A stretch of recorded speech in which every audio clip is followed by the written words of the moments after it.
The ADL passionately defends free speech in America. We recognize the First Amendment protects even hateful or offensive speech, and we believe that the best answer to hate speech is not censorship, but more speech. The challenge we face today is that people are using their free speech rights in both the real and virtual worlds to propagate hate, and civility and respect are under assault. We see this trend on college campuses, in cyberspace, and in other arenas. In response, one of ADL's priorities is to promote counter-speech, truth, and respectful dialogue without undermining free speech rights. That is from the ADL website. And, recently it was Tim Pool, by the way, that had a hate map. And it primarily recognized right-wing violence and very little, if any, left-wing violence. I am reminded of the film Bridge on the River Kwai. And one of the main plot points of Bridge on the River Kwai is there is a battle between Colonel Nichols and Colonel Saito. I forget the man who played Colonel Saito, but he was a famous Japanese American actor. And then Alec Guinness plays Colonel Nichols. But there's a battle between the two about proper protocol and, proper military protocol in the Geneva Conventions. And Colonel Nichols actually ends up winning the struggle. He comes out on top of that. Colonel Saito actually concedes to Lieutenant Colonel Nichols. And Lieutenant Colonel Nichols, because it's mainly about officers doing manual labor, and it's forbidden in the Geneva Conventions. That's the big sticking point. And Colonel Nichols, after he has won his victory,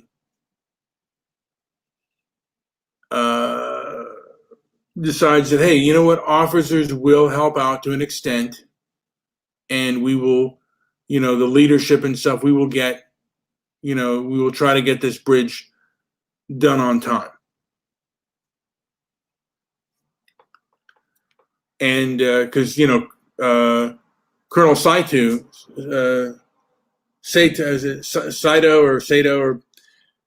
he is under strict orders to get this thing done on time, or he will have to commit suicide. It's been a while since I've seen the film. But for me, the main thrust of it, and this ties into the ADL, is that once the bridge is built,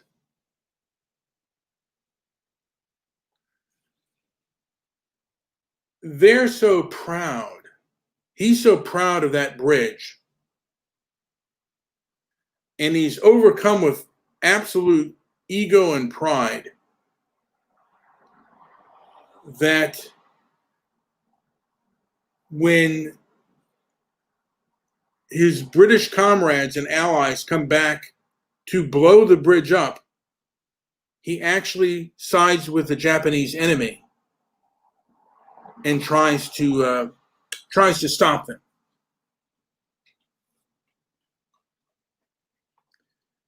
This, to me, is an example of the ADL. They are siding with people because, from my understanding, the ADL was started because of the lynching of, I believe his name is Leo Frank. He was lynched by a lynch mob I believe it was in Atlanta. And they were formed to fight this kind of mobocracy.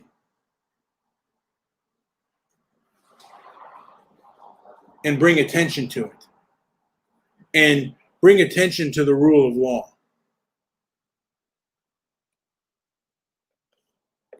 Now they're siding with people who are not in favor of the rule of law, who are all about mobocracy. Now that speech, that speech that the ADL gave about more speech, I don't believe that. They want to shut you down. They don't want to debate you.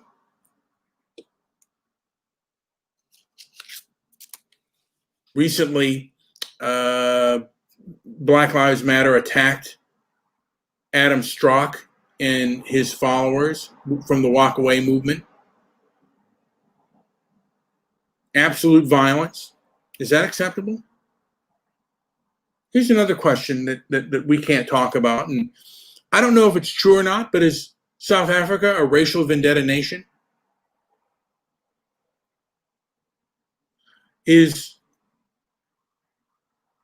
Were the grooming gangs, the Muslim grooming gangs in the UK, were they really that bad? I know in the UK they had marches for George Floyd. I wonder if the United States today, in any major city, could have marches for the British girls who were raped by the grooming gangs. How much resistance would we meet?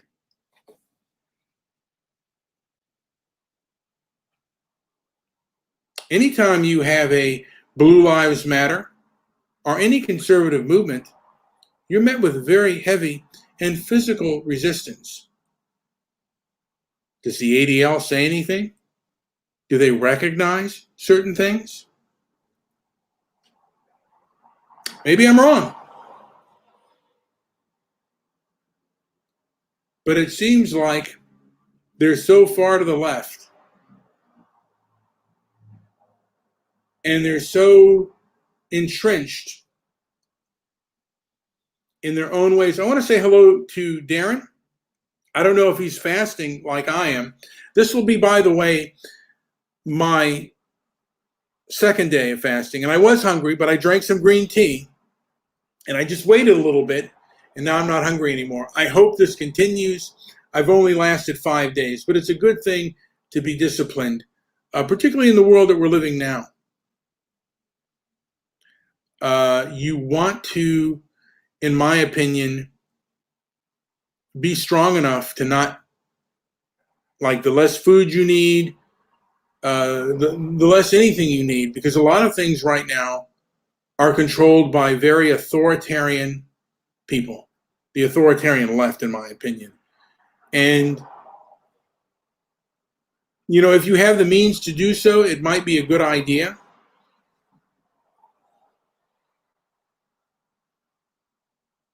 It might be a good idea to leave if you have the means to do so. If you don't, keep your head down, but always make plans perhaps to leave big cities, because big cities seem to be ruled by mobocracy and an absolute insanity. I mean, if you look at the city of Portland, it seems like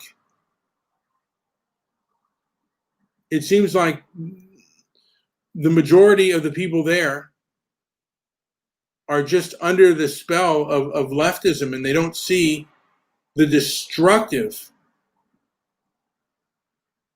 forces that are there. They have two people running for mayors who are the one running against Ted Wheeler is even further to the left than he is, and it's just kind of, you know, like, yeah, I mean, they don't want to debate, they don't want to discuss with you. Basically, they want to shut you down. If you have any disagreements or any questions, they'll shut them down. If you ask too many, they will shut them down immediately. It's become increasingly authoritarian, and the ADL does nothing about it. The ADL that was formed after a lynching does nothing about, and stood up to mobocracy, does nothing about the mobocracy on the left. Or at least it seems that way. Maybe I'm wrong. I'm willing. Here's the thing. If I'm wrong, show me the evidence where I'm wrong. But all of the evidence that I see points to the fact that they have a lot of cognitive bias and they are not willing to look at the other side. And it's just kind of sad for me that it's gone this far and that this kind of thing is entrenched and it has metastasized in all forms of both government and business, in large business and government.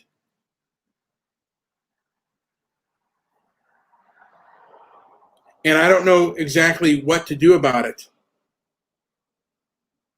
You know, I mean, I don't know what kind of resistance you can put to it because they're very powerful. They have entrenched themselves in the establishment. And they don't seem to care about your safety or your feelings. And they don't care about open debate. Let's just be honest here. People are entitled to due process. Even the person that kneeled on George Floyd's neck deserves due process. Now, I've asked this question to other people, like one person who was a BLM supporter. I said, isn't he entitled to a fair trial? And she just pointed back, well, wasn't George Floyd entitled to a trial as well? It's like, not an argument. The man is dead. God, I can't even remember the officer's name. Chauvin is accused of murdering him.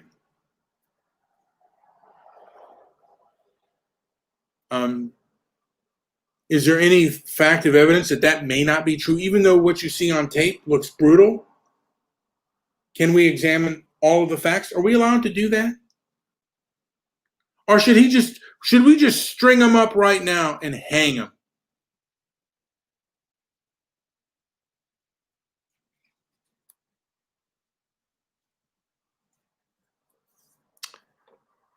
ADL at one time had some nobility. I don't think they have it anymore. I don't think they're noble people. I think they're very biased and very radical people. And I guess they think I think they think of themselves as so morally superior that they don't have to listen to anyone else's debate or anyone else's arguments. It's really un-American. And they are controlling the court of public opinion. BLM as well, Antifa. Because, of course, you cannot, we can't really go out because we have to wear a mask. And then social media is also controlled, so we can't have certain discussions. How fair is that? This is Brian with Transparency and Merit, wishing you all the best. Please like and subscribe and share this video because, of course, it's not going to be, look, I'm a small channel. And if you don't agree with me, don't share it. If you don't agree with me, though, I would like to hear why you don't agree with me. All right, this is Brian with Transparency and Merit, wishing you all the best. Like I said, this is my second day of fasting. I'm not as hungry as I was. Those that are doing it, continue to do it. It's good for you to fast. The less you eat, the better you feel. I'm taking green tea. Right now I'm doing green tea and water. and I might do some chicken broth as well. But there are times when you'll get hungry, you work through that, you fight through that, and that will, for me, that'll help me with other things such as anger. Like I have a lot of anger at the left right now because of their authoritarian behavior. And it's almost like they have so much power, they're almost like an authoritarian parent. And I think there's a quiet rebellion against these individuals that are that authoritarian, cutting off your speech and not allowing you to talk. It's angered me. Anyway, this is Brian with Transparency and Merit. Please like and subscribe and share this video. I think it's important.